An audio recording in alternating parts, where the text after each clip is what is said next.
Hi, my name is Hilma Volk and I've been a massage therapist since 1991, and I'm going to talk about the real reason you get carpal tunnel, and sometimes you think you have carpal tunnel syndrome, but you may actually not have it at all. The reason you have carpal tunnel syndrome is muscle imbalance.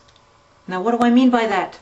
Okay, for every muscle that you have, there's an opposite muscle. I mean, I'm talking about skeletal muscles, not like heart muscles. But anyway, the most common muscle you know of muscles that do the opposite things are triceps and biceps. Biceps do this, triceps do that. Well, there's every other muscle has an opposite muscle. Muscles that do things and muscles do the opposite action.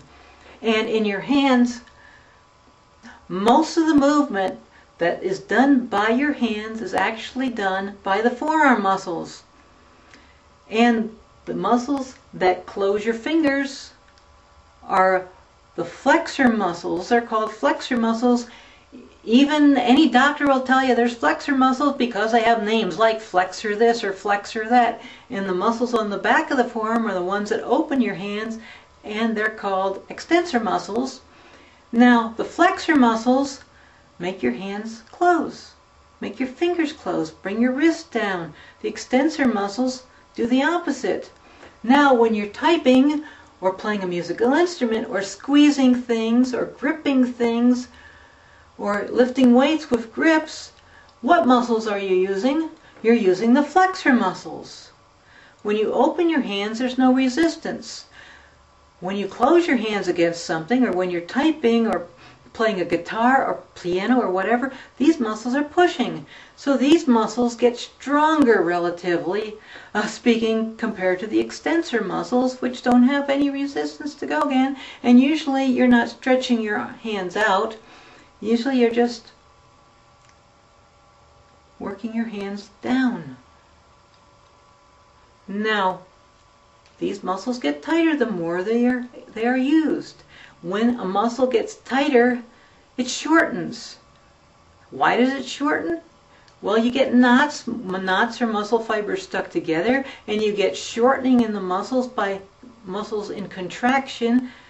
Little cells within the muscle get stuck in contraction. Not the whole muscle, but parts of the muscle, little cells in the muscle. And the less your muscles get stretched out, the less they can get stretched out.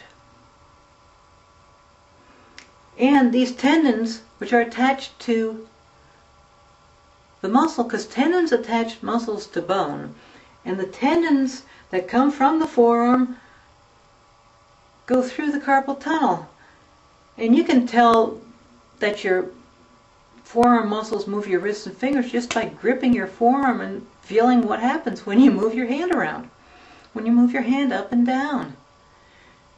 And you see these tendons move up and down. They look like little pencils there. But anyway, because these are thicker and shorter, they pull your wrist forward. When your wrist is pulled forward, there's less room in the carpal tunnel area. When there's less room in the carpal tunnel area, there's more pinching on the median nerve, which makes your hands numb.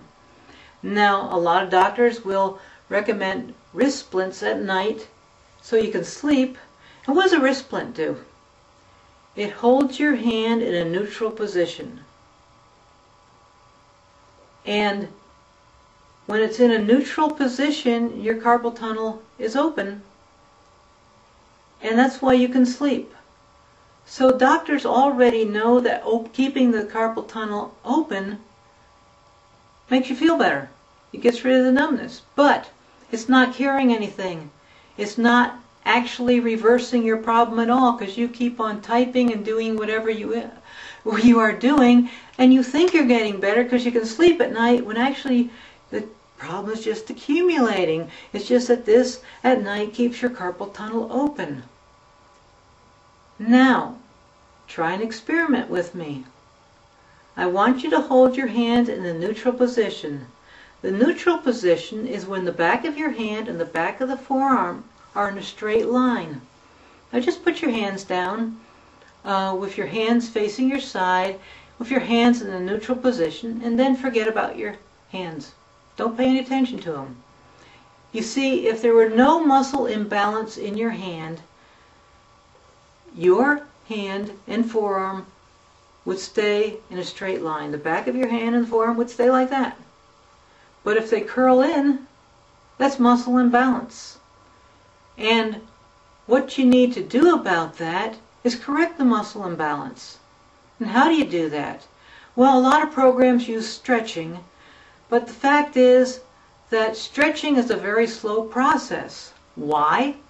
Because when you stretch a muscle, the parts of the muscle that aren't stuck together, that are not shortened, are the ones that are easiest to stretch.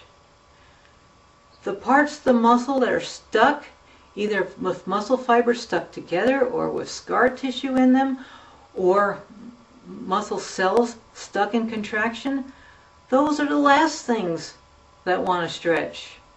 So by the time you're done stretching, those probably haven't even been stretched yet. Or if they are, just a minimal amount. So it takes more and more time to get to those muscles to loosen them up by stretching.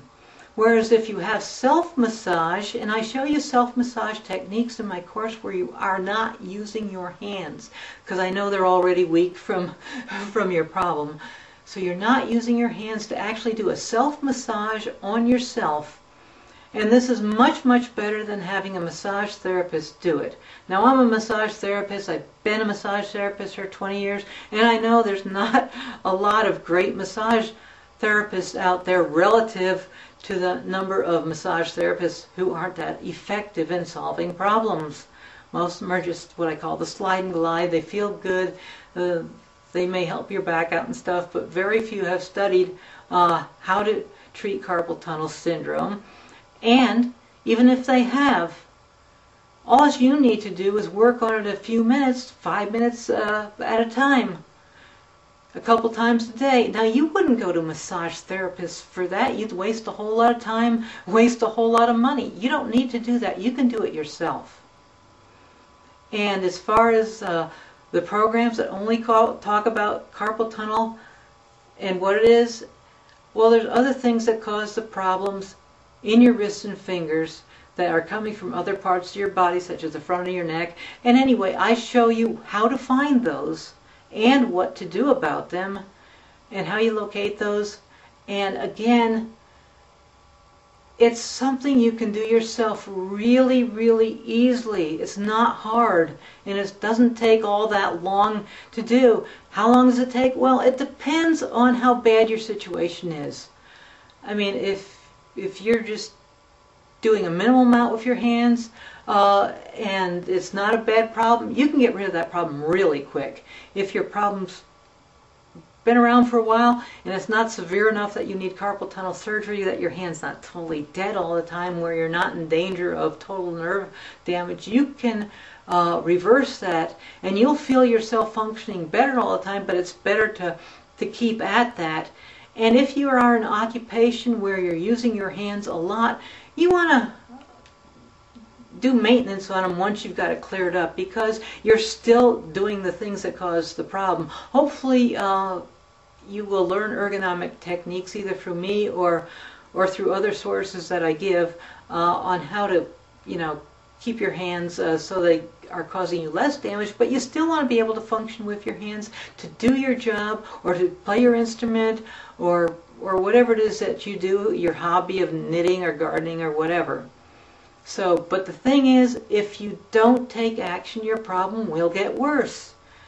And if your hands are getting numb or tingly now, think what they're going to be if you keep doing what you're doing the way you're doing it. Think about what happens 10 years from now, or 5 years from now, even a couple years from now. And if you've already had carpal tunnel surgery and it's come back, it's because you keep on doing the things you've done before, or you've got scar tissue from the surgery. But you can reverse yourself again if it's caused by the muscle imbalances. If it's caused by a screw up in the surgery, well, I don't know what you can do about the screw up part. So there you are. Take a look at my page, sign up, and get yourself better, okay?